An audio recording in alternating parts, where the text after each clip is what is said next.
Oke,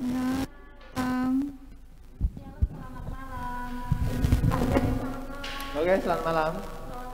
Yang ada di rumah selamat malam, ada Bu Ana, ada Mbak ada Mas Elang, ya. Nah ya sekarang Bentar dulu, Mbak Ikin apa kabar? Bagaimana kabarnya? Pak Yeri, bagaimana kabarnya? Oh, baik-baik saja. Oh, ya. Baik juga. Terus siapa yang gabung? ini seseorang ingin bergabung panggilan. Oke, selamat datang Pak Dut dua-dua. Dua. Oke. Untuk kita nyanyi dulu nih ya. oke. Ya. Malam ini untuk mengawali PA Pemuda Remaja ini, mari kita nyanyikan lagu Hidupmu Berharga Bagi Allah.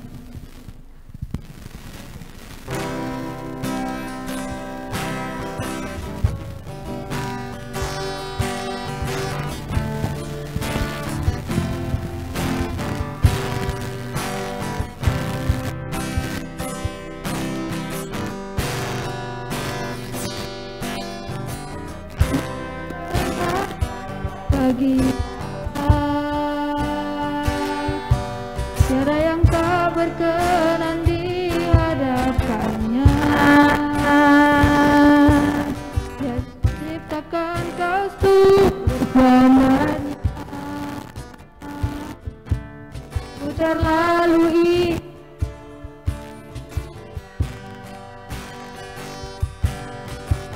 ikan bagi. Dia tak relakan segala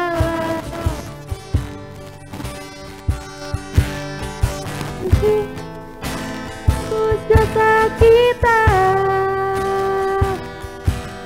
karena hidupmu sangatlah berharga. Bulu yang terkulai takkan dipadamkannya, dia akan jadikan indah. Sungguh lebih berharga sumbu yang telah pudar, takkan dipadamkannya, dia akan jadi terang untuk kemuliaannya.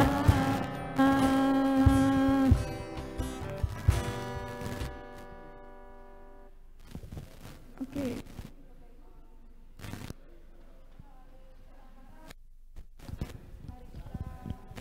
Doa pembukaan terlebih dahulu. Ya, mari kita berdoa.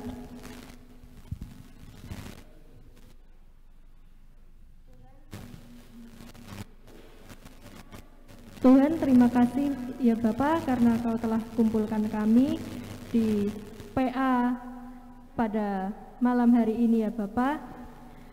Terima kasih Bapak. Sebentar lagi kami akan mendengarkan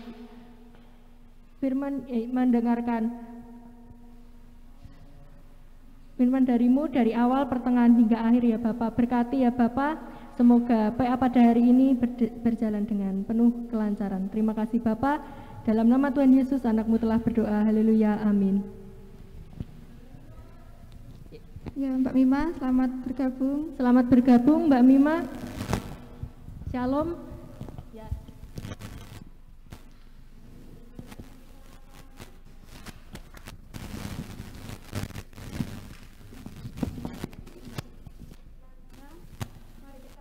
Lagu pujian Mbak Kin. Ya, kita sekarang akan menyanyikan Kau yang terindah.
Sebelum kita firman, yuk marilah kita menyanyikan lagu yang berjudul Kami perlu Kau Tuhan.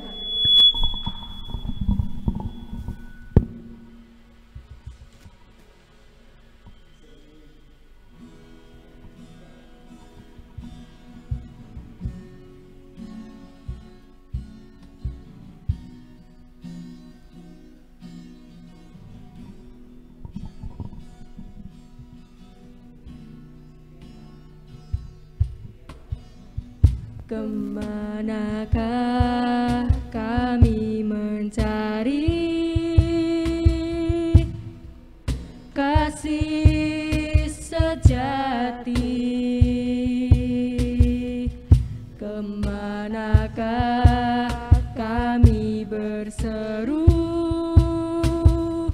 saat badai datang menderu? Yang kami tahu hanya Kau yang mampu pulihkan segala sesuatu. Kemanakah kami mencari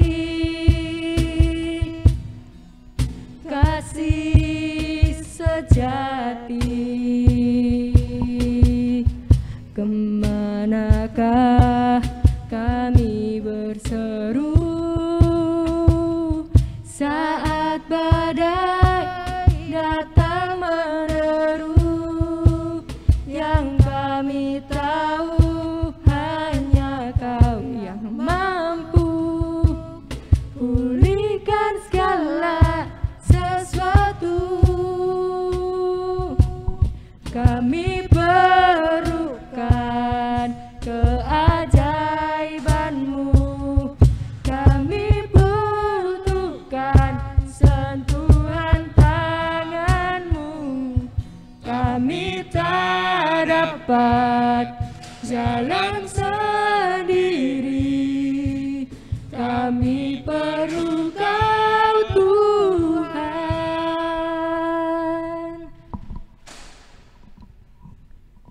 Zaman ini sekarang kita akan mengantarkan firman ya. Silakan Pak Yari untuk memulai firman. Ya, dan selamat bergabung Mas Bangun. Ya. Shalom. Oke, terima kasih. Marilah kita berdoa kepada Tuhan supaya Tuhan memberikan karunia Roh Kudus kepada kita untuk memberikan hikmat kepada kita dalam mempelajari firman Tuhan bersama-sama pada malam hari ini. Mari kita berdoa. Tuhan Allah Bapa yang kami sembah dalam Tuhan Yesus, terima kasih atas penyertaan-Mu dalam hidup kami sehingga kami bisa saat ini kami ada sebagaimana kami ada karena kehendak Tuhan saja. Biarlah Tuhan melalui PA pada hari ini firman-Mu boleh kami pelajari dan memperkuat iman kami dan juga membuat kami bisa berbuah lebat dalam kehidupan kami.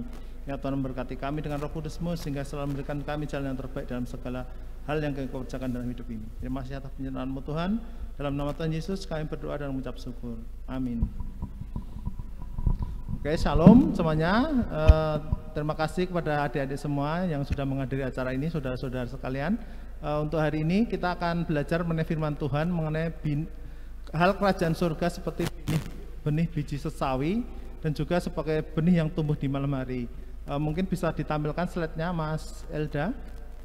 Ya, kita akan melihat bagaimana proses ini. Di sini ada Daud melawan Goliat. Ya, kita akan belajar menjadi Daud, menjadi pemenang-pemenang dalam hidup ini, yaitu bertumbuh kuat dari seorang gembala menjadi seorang pahlawan, membawa kemenangan bagi bangsa Israel dan menjadi raja akhirnya. Oke, mari kita lihat bagaimana proses pertumbuhan benih, yaitu yang melambangkan iman, yang bisa bertumbuh dalam kehidupan kita. Mari kita perhatikan bersama tayangan berikut ini.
Oke.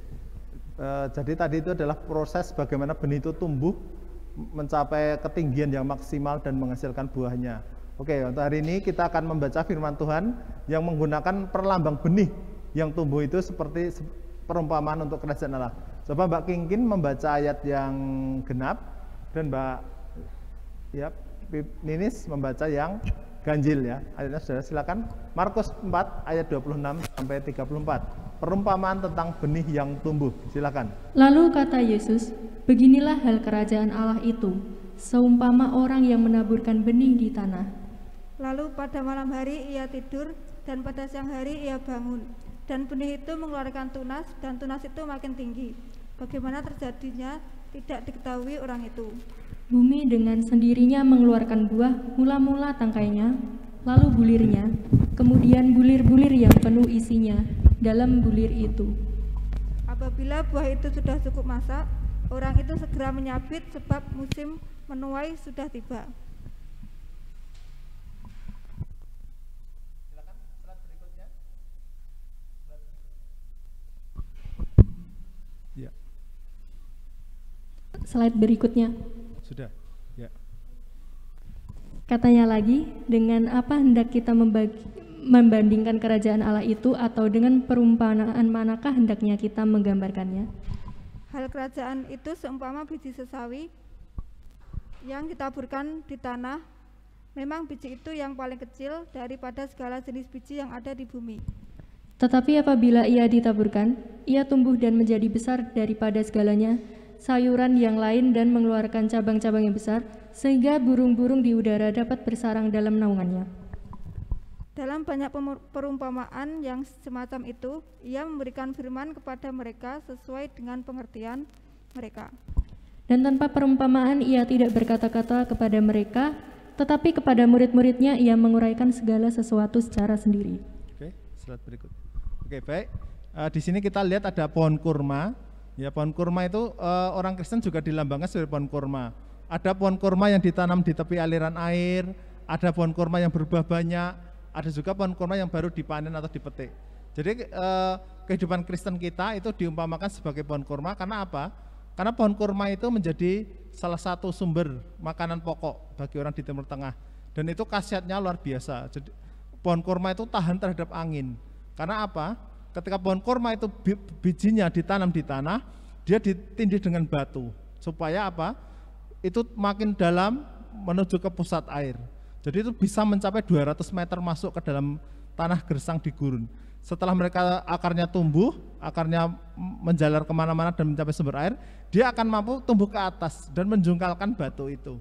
Batu yang untuk menindih biji kurma itu melambangkan masalah, permasalahan dalam hidup atau tantangan. Jadi Tuhan dalam hidup kita itu mungkin kita mendapatkan tekanan, mendapatkan masalah, hambatan. Itu sebenarnya tujuannya untuk menguji kita supaya iman kita makin tumbuh dalam menjadi sama dengan Kristus. Setelah kita mencapai karakter yang sama dengan Kristus, masalah akan teratasi dengan sendirinya. Batu akan terguling dengan sendirinya. Jadi seperti itu ilustrasi kehidupan kita, supaya kita itu menjadi seperti pohon kurma. Pohon kurma itu menghasilkan banyak buah dan mudah sekali dipetik. Itu melambangkan pelayanan Kristen kita harus menghasilkan buah yang manis, yang banyak orang mudah untuk memetiknya, untuk menikmatinya. Jadi seperti itu, lihat sekali pohonnya ada yang pendek, ada yang tinggi, sehingga orang memanennya pun dengan mudah.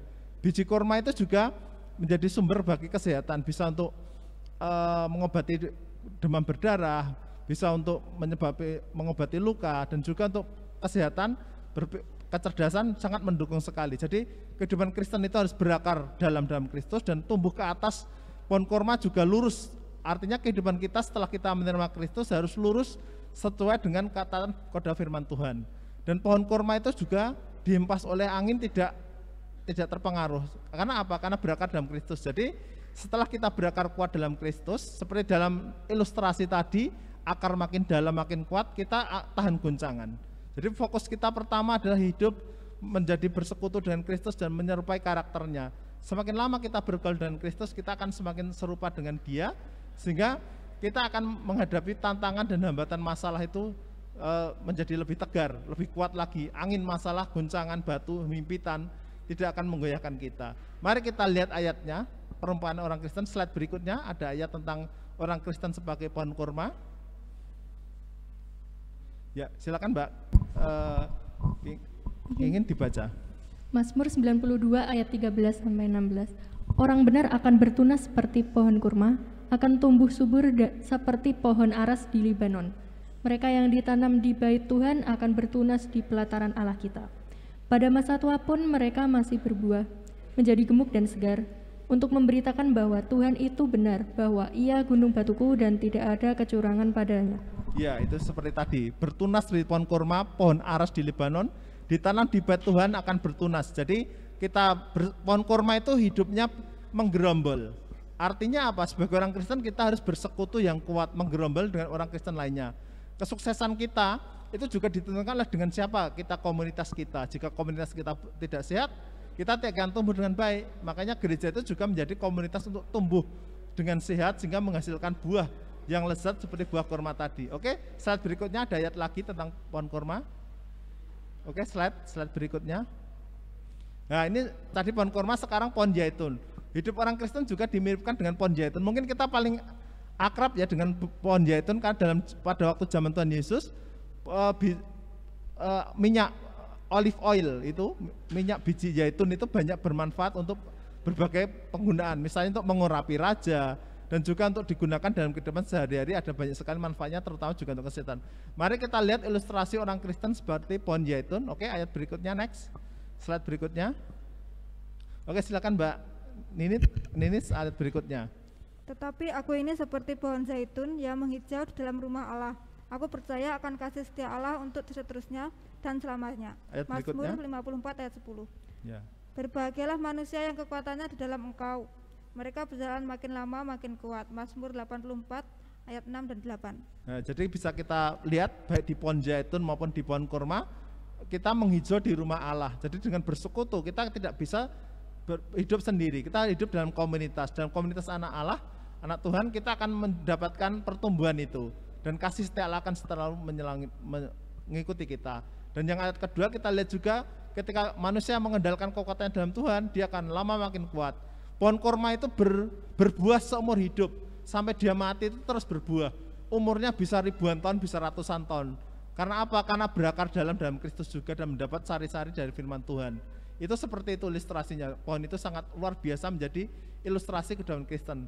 Maka kita akan terapkan dalam kehidupan kita bagaimana pertumbuhan dalam Kristus menguatkan kita untuk mengatasi tantangan. Nanti kita akan ada beberapa pertanyaan yang akan menguatkan kita bagaimana mengatasi masalah dalam hidup bersama dengan Tuhan, seperti pohon yang tumbuh ke atas mengatasi hambatan goncangan yang ada di hidupnya. Oke, slide berikutnya.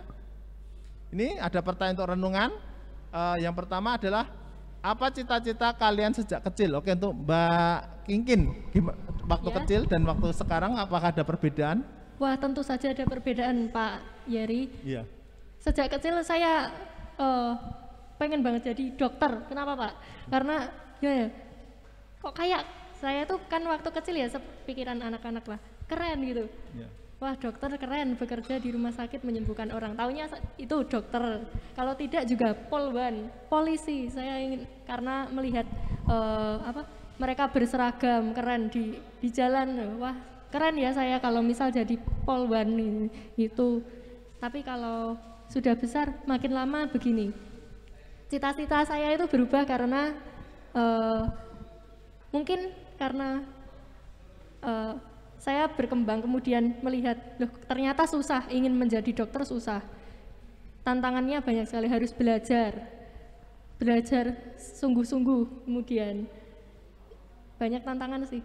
Intinya dari uang gitu, mungkin untuk menjadi dokter harus memakan biaya banyak untuk bersekolah di sana gitu. Jadi saya memutuskan mungkin cita-cita saya untuk saat ini saya ingin menjadi dosen karena ya saya akan menempuh di itu jurusan kuliah yaitu pendidikan, kemudian mungkin saya bisa meneruskan untuk menjadi dosen.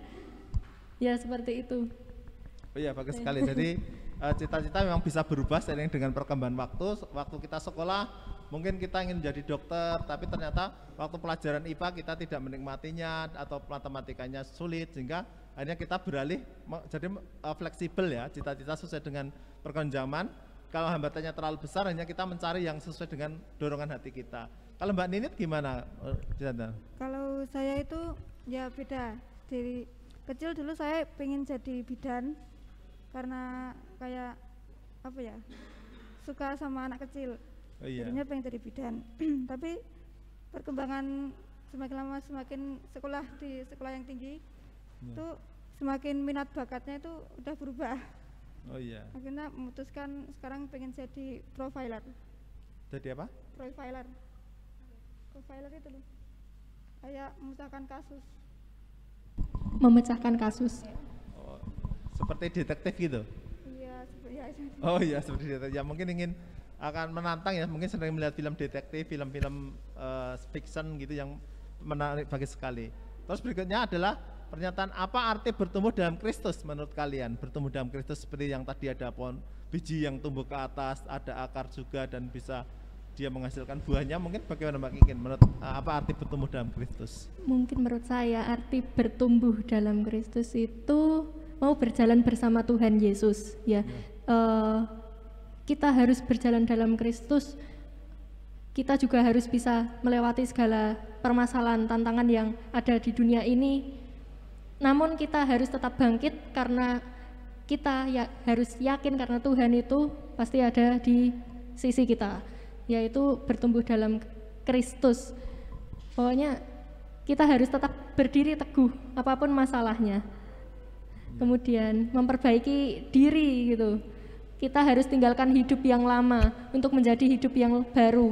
Seperti itu. Oh iya, bagus sekali ya. Jadi bertumbuh dalam Kristus, kita berjalan bersama Kristus, kita meninggalkan hidup lama dan kita mengikuti apapun kehendak Tuhan dalam hidup kita. Ya bagus sekali dari Mbak Kiki. Mbak Ninit, menurut Anda apa arti bertumbuh Kristus? Arti bertumbuh dalam Kristus menurut saya itu kita sama-sama apa ya, belajar buat meninggalkan kehidupan kita yang lama terus meninggalkan kehidupan yang baru sesuai dengan firman dan hukum Tuhan. Ya, artinya kita berjalan memikul salib ya dan menyangkal diri setiap hari, menderita bersama Kristus dan juga untuk menanggalkan manusia lama kita dan hidup sebagai manusia baru. Bagus sekali. Mungkin di antara adik-adik sekalian, saudara sekalian yang mengikuti audien ini ada yang ingin menyampaikan apa yang menjadi cita-cita dan juga cara mengatasi masalah untuk mencapai tujuan itu dan arti bertumbuh dalam Kristus. Mungkin ada audiens, mungkin bisa mengungkapkan idenya. Kita buka saja dalam dialog interaktif supaya kita ada saling tanya jawab ya. Oke, berikutnya sambil menunggu dari audiens kita bisa lihat slide berikutnya Mas Elda ya. Ini adalah contoh-contoh entrepreneur muda ya. Entrepreneur muda yang sukses dalam bisnis online.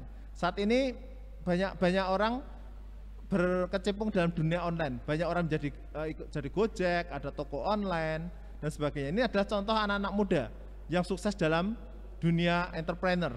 Yang pertama Ahmad Zaki itu di Bukalapak.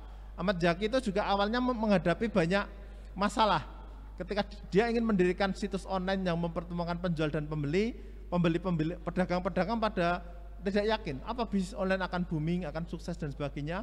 Dia bekerja keras, awalnya karyawannya hanya 3 orang dan dia juga harus melobi ke pasar-pasar, ke penjual pembeli, negosiasi dengan mereka supaya tertarik dengan bisnis ini. Akhirnya dari mulai 3 karyawan, mulai segelintir pedagang, akhirnya sekarang sudah menjadi salah satu platform online jual beli terbesar di Indonesia. Kemudian yang kedua adalah Ferry Unaldi. Saya yakin beberapa dari kalian pernah memesan tiket pesawat, kereta api lewat Traveloka. Nah, Ferry Unaldi ini membuka bisnisnya diawali dari adanya masalah yang dihadapi ketika ingin naik pesawat terbang dari Seattle ke Los Angeles dan kemudian balik ke Padang. Sangat sulit sekali untuk menentukan rute penerbangan, jam dan sebagainya, harus dikerjakan sendiri. Kemudian dia mendirikan bisnis Traveloka ini, dia bisa memecahkan masalah, membuat booking online untuk tiket hotel juga menjadi lebih mudah. Perjalanan mudah di-handle dengan adanya Traveloka ini. Salah satu e-commerce untuk travel terbesar di Indonesia dan Asia Tenggara. Jadi dia berawal dari kerinduan dia untuk memecahkan masalah, yaitu sulitnya orang order tiket online. Kemudian yang berikutnya ini sudah terkenal jadi Menteri Pendidikan kita, Bapak Nadiem Makarim. Kita pasti pernah memanfaatkan jasanya, pesan untuk dia makanan atau mungkin juga untuk naik ojek online ini sukses karena dia ingin menolong jasa para ojek yang kesulitan mendapat penumpang. Sehingga dia membuka bisnis ini, awalnya tukang ojek pada tidak mau. Awalnya dia hanya 20 driver. Tapi setelah mereka bergabung dengan dia, bisnis ini menggelembung sampai hampir ratusan ribu drivernya sekarang se-Indonesia. Dan juga melayani untuk pemesan makan juga. Ini salah satu dari bisnis itu dimulai dari hobi. Ini Niluh Jelantik. Niluh Jelantik yang terakhir ada seorang wanita dari Bali, dia bisnis sus atau sepatu gitu. Dia awalnya dari minat dia terhadap bidang itu sehingga berawal dari hobi sekarang sudah merajai di Eropa. Jadi ini adalah tokoh sukses ya. Cita-cita kita tidak harus menjadi pekerjaan profesi tertentu, sekarang terbuka lebar dunia online. Kita bisa mempelajari banyak hal, menciptakan aplikasi, menciptakan temuan baru. Semuanya diawali dari rasa cinta atau keinginan untuk memecahkan masalah, atau rasa cinta hobi terhadap sesuatu yang digeluti. Jadi ini bisa menjadi inspirasi bagi kita semua, bagaimana masalah itu membuat kita menjadi makin pandai, kita bisa menjadi problem solver dan juga menjadi kita makin kreatif dalam menjalani bisnis. Oke, selanjutnya. Next, slide selanjutnya Mas Elda. Slide, ya. Oh, ini ada lagu Bertumbuh Dalam Kasih, mari kita nikmati. Ya.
akan kita simpulkan pelajaran hari ini, yaitu perbedaan belajar di sekolah dan di dunia nyata.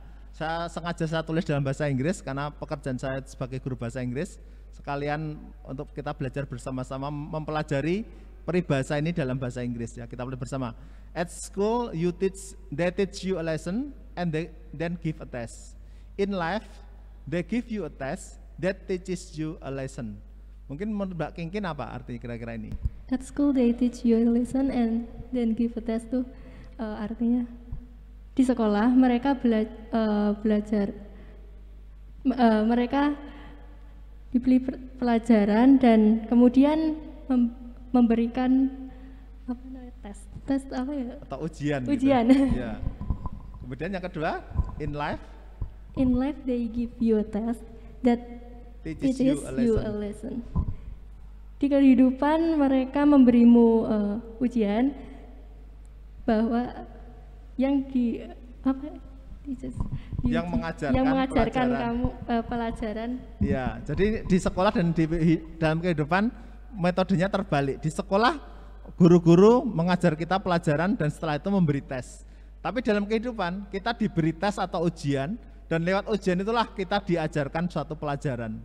Jadi pengalaman dunia nyata dan sekolah beda ya. Di sekolah kita dapat teori dulu, lalu diuji seberapa baik kita mempelajari teori itu.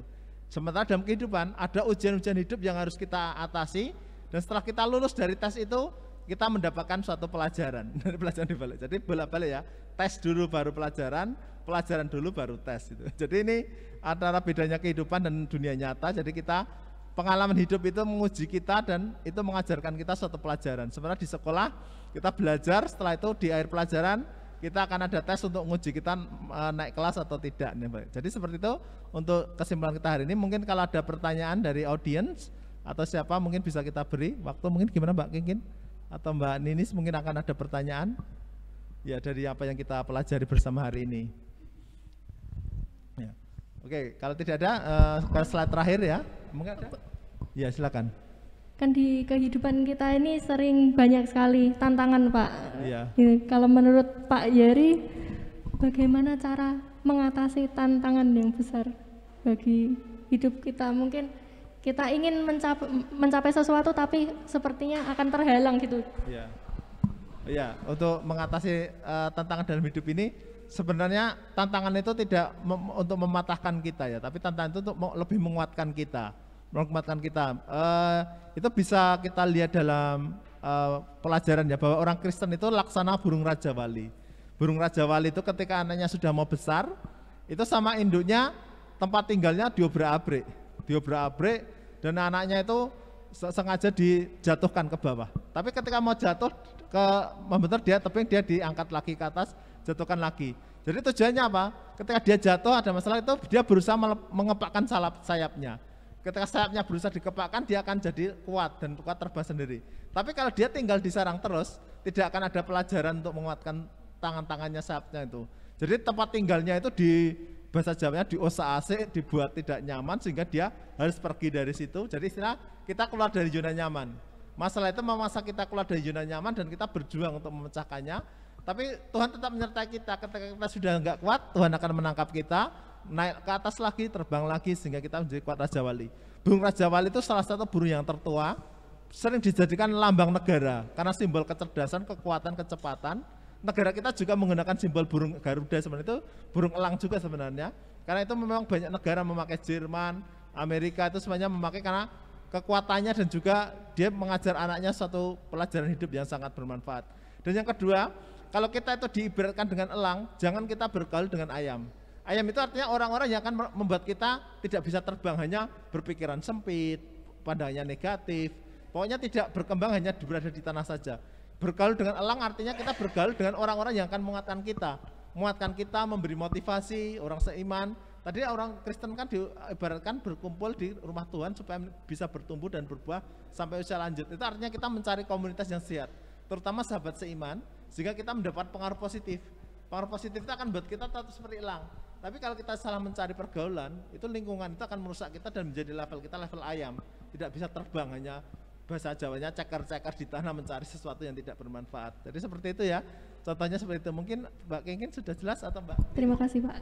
Iya Mbak Nini ada pertanyaan? Sekian dulu aja. Oh iya bagus. Oke, bagus sekali. Kalau tidak ada pertanyaan dari audiens, mari kita lihat slide terakhir, kita tutup juga. Ya. Slide terakhir Mas. Ya, Mas. Mas Dela, slide terakhir. Sudah. Oh iya. Sudah. Oh ya, ini tadi ini pelajaran kita hari ini juga ini ya. Jadi itu that is all from me today. Thank you for your attention. Have a great weekend. God bless you. Jadi untuk hari ini sudah materi kita seperti itu dan terima kasih atas perhatiannya. Menikmatilah malam minggu yang menyenangkan. Tuhan memberkati kalian semua. Amin. Amin. Terima kasih Pak Yari atas firman pada malam hari ini. Terima kasih banyak, sangat bermanfaat sekali. Bagaimana Mbak Nini tanggapannya atas firman yang telah kita pelajari pada malam hari ini? Ya, itu sebagai tambahan untuk kita supaya dalam mengejar cita-cita atau mimpi itu kita jangan mudah menyerah. Karena kita itu bertumbuh dalam Kristus. Ya. Ya. Dan juga kita jangan lupa Tuhan, karena kita harus yakin dan percaya kalau kita akan menjadi buah yang baik itu. Seperti tadi pohon kurma ya Pak. Ya, pohon kurma. Buah pohon kurma, kemudian minyak zaitun. Nah, kita harus hidup seperti pohon-pohon yang tadi kita telah pelajari ya. Ya. Ya. Oke, apa Mbak Nini sekarang kita Akan mengumpulkan persembahan. mengumpulkan Oh iya, mengumpulkan persembahan.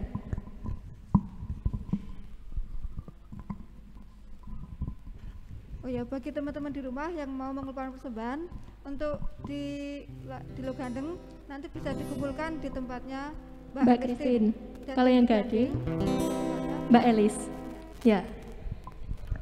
Untuk menyanyikan untuk mengumpulkan persembahan, kita akan menyanyikan lagu Bapak Engkau sungguh baik.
kita berdoa untuk persembahan.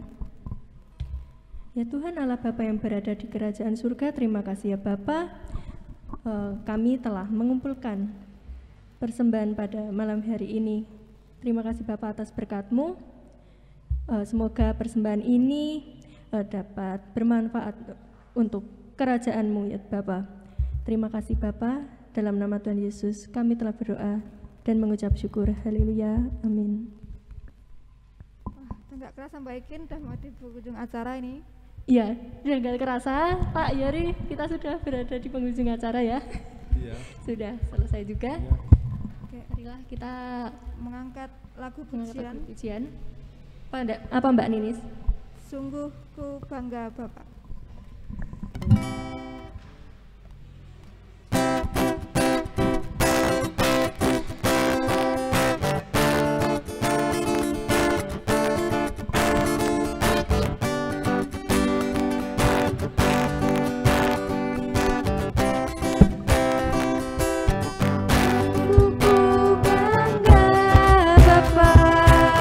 Punya Allah seperti Engkau.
PA pada hari ini, mari kita berdoa.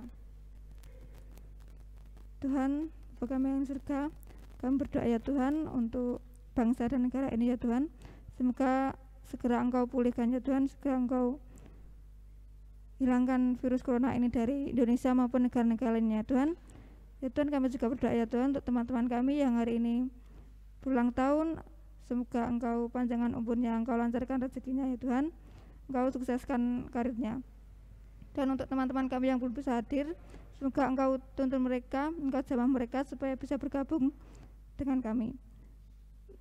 Dan terima kasih ya Tuhan, Engkau telah tuntun kami dari awal pertengahan hingga akhir. Terdosa dan kesalahan kena ampuni. Dalam nama Yesus kami berdoa dan bersyukur. Haleluya, haleluya, amin. Amin. Shalom semuanya, terima kasih telah hadir di PA Pemuda dan Remaja GKJ Logandeng pada malam hari ini. Terima kasih yang telah hadir. Sampai jumpa di PA Pemuda dan Remaja GKJ Logandeng selanjutnya ya. Dadah, shalom.